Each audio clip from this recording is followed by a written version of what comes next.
gustad de la buena palabra de Dios.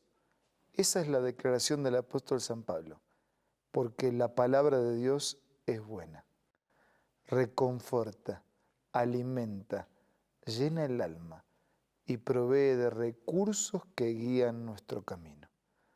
Reavivados por su palabra, nos ofrece la oportunidad diaria de hacer una pausa y reflexionar sobre la palabra de Dios.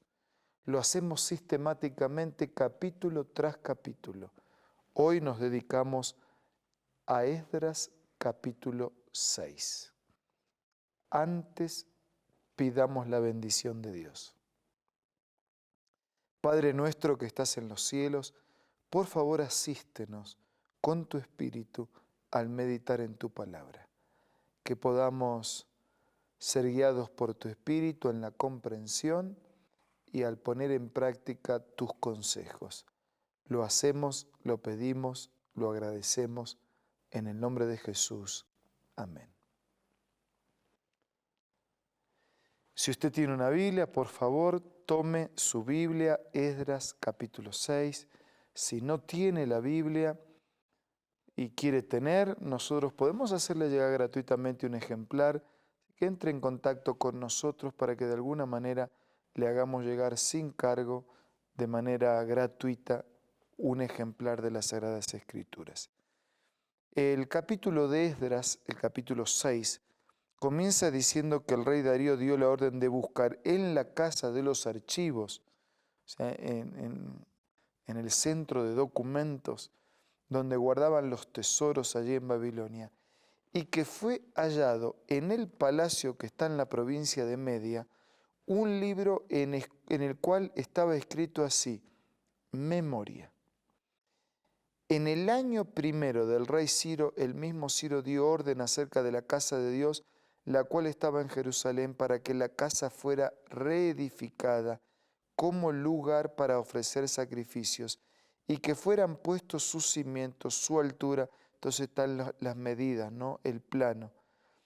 Que el gasto sería pagado por el tesoro del rey, que los utensilios de oro y de plata de la casa de Dios que Nabucodonosor sacó del templo que estaba en Jerusalén y se llevó a Babilonia serían devueltos.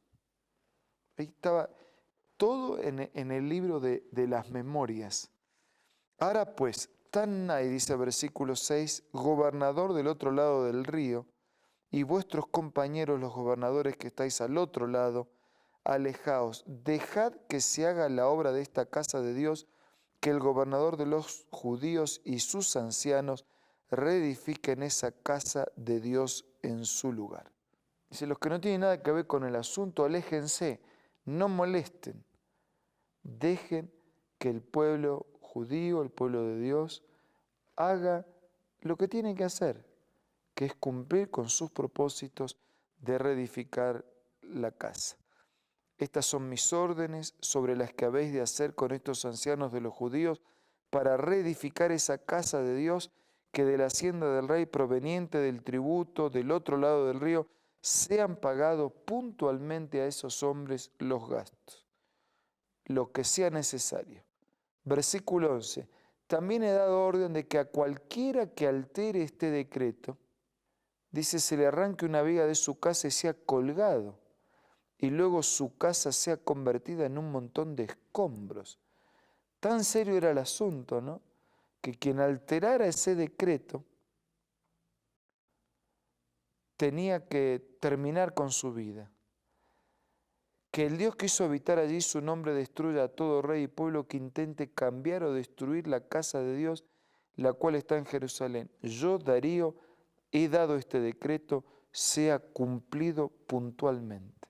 El rey dando un decreto, haciendo advertencias para quienes quisieran impedir el trabajo, para quienes quisieran alterar el decreto o no cumplirlo. El versículo 14 dice que los ancianos de los judíos se edificaban y prosperaban conforme a la profecía del profeta Ageo y de Zacarías. Edificaron y terminaron la obra por orden del Dios de Israel y por mandato de Ciro, de Darío y de Artajerjes, rey de Persia. Así que por orden del rey de Israel, por mandato y orden de los otros reyes, y sobre todo por la ayuda, por la bendición de Dios. Edificaron, terminaron la obra por orden del Dios de Israel. Los hijos de Israel, los sacerdotes, los levitas, los demás que habían regresado de la cautividad, dice versículo 16, hicieron la dedicación de esta casa de Dios con gozo. 17, ofrecieron para la dedicación de esta casa, entonces los animales que ofrecieron. Versículo 18, organizaron a los sacerdotes en turnos para el servicio de Dios, o sea, para el culto. Versículo 19, los que regresaron de la cautividad celebraron la Pascua, ¿sí?, la adoración, la gratitud a Dios por la liberación. Versículo 20, sacerdotes y levitas se habían purificado como un solo hombre, la santificación, la búsqueda de perdón, como un solo hombre, la unidad. Sacrificaron la Pascua por todos los hijos de la cautividad y por todos los hermanos, los sacerdotes, y por sí mismos celebraron la liberación de la esclavitud. Versículo 22. Durante 7 días celebraron con regocijo la fiesta solemne de los panes sin levadura, por cuanto Jehová los había alegrado, había dispuesto el corazón del rey de Asiria favorablemente hacia ellos, a fin de fortalecer sus manos en la obra de la casa del Dios de Israel. Cuando ellos colocaron toda su fuerza, todos sus recursos en cumplir el mandato y la orden del rey del universo, de Dios, de su rey y de la cooperación incluso de los reyes vecinos, cuando uno pone a Dios en primer lugar, hasta los que no creen en Dios terminan siendo ayuda para cumplir la orden y el mandato que nosotros estamos dispuestos a seguir. Y cuando hacemos eso, la alegría, el gozo, la fiesta, la unidad, el perdón, la adoración, la celebración es el resultado. Amigos, ¿estamos nosotros cumpliendo el mandato de Dios? ¿Estamos nosotros poniendo a Dios en primer lugar? Aunque la tarea parezca inmensa, nuestra fuerza, nuestros recursos insuficientes y nuestra capacidad de obedecer el mandato de Dios esté totalmente limitada y superada.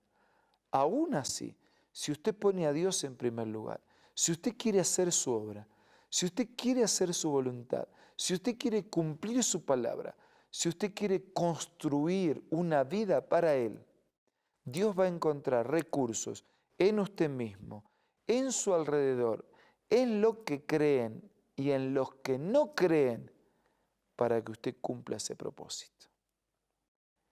Y el resultado de cumplir los propósitos de Dios son celebración, adoración, servicio, perdón, unidad, compañerismo, alegría, esperanza. Todo eso Dios tiene para usted. ¿Usted ya tiene esto? Afirme entonces su vínculo con Dios para que estas bendiciones le acompañen permanentemente. Usted no las tiene, les gustaría tenerlas. Entonces, confíe el proyecto de su vida a Dios. Encomiende su vida a Él. Confíe en Él y Él va a hacer. Hágalo ahora en su oración privada.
Padre nuestro que estás en los cielos, te damos gracias por tantas bendiciones que tienes preparado para nosotros en la medida que nosotros estemos dispuestos a edificar, a trabajar, a actuar, a vivir y a cumplir con tus propósitos.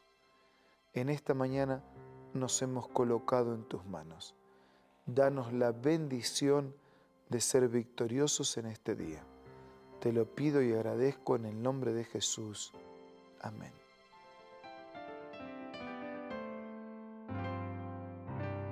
La Biblia, la palabra de Dios, es una carta donde nuestro Creador expresa su amor hacia la humanidad. Es una recopilación de textos que en un principio eran documentos separados, escritos por varias personas, todas ellas inspiradas por Dios. Primero en hebreo, arameo y griego durante un periodo muy dilatado y después reunidos para formar la Biblia cristiana. Está dividida en dos grandes secciones, el Antiguo Testamento con 39 libros y el Nuevo Testamento con 27. En la Biblia se desarrolla la historia de la salvación de Dios al hombre. En toda ella hay una línea conectora que une todo, Jesucristo. Es el personaje principal de la Biblia y el cual trae la revelación definitiva de Dios. Es considerada también el manual de nuestro fabricante. Es vital tener este ejemplar en casa y descubrir su valioso mensaje. Busca también en tu App Store o Play Store y encontrarás varias opciones. No olvides descargar también el aplicativo Reavivados por su palabra y sigue la secuencia de su lectura. La Biblia es la palabra de Dios. Amigos, nos reencontramos mañana. Muchas gracias por acompañarnos hoy. Esto fue todo por hoy. Será hasta mañana, si Dios quiere, cuando volvamos a ser reavivados por su palabra.